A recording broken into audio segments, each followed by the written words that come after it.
No sleep, no sleep, sleep. Malo nas može priuštiti performanse o kakvim sanjamo, tako da smo odlučili predstaviti nekoliko preporuka za slabije računare.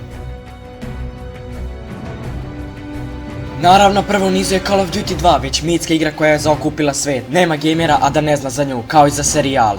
Zahtevnost igre nije velika, tako da će je verovatno svi igrati. Kada smo kod ratnih zbivanja, da napomenemo fenomenalnih 7554.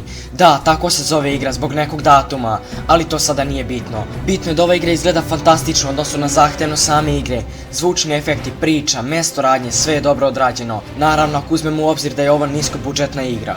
Sa bojnog polja prelazimo na fudbalske terene, odnosno na Pro Evolution Soccer, ona iz 2006.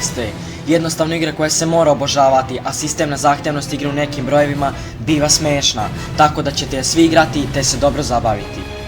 Da li postoji neko ko nije čuo za GTA? Mi mislimo da ne postoji. Zato vam predlažemo već sada legendarni GTA San Andreas, gdje je zabava zagarantovana, a i vaš računar neće imati puno muke da je pokrene. Za multiplayer igru smo odabrali Counter 1.6 kojeg lagano možete igrati na high postavkama iako imate malo slabiji računar. Ova igra je definitivno izgubila na popularnosti zbog prevelikog broja cheatera, ali i dalje postoje serveri na kojima se može pošteno igrati. To su neki od predloga za slabije računare, ne zaboravite da se pretplatite na kanal ako već niste, lajkujte nas na Facebooku, do sljedećeg viđenja.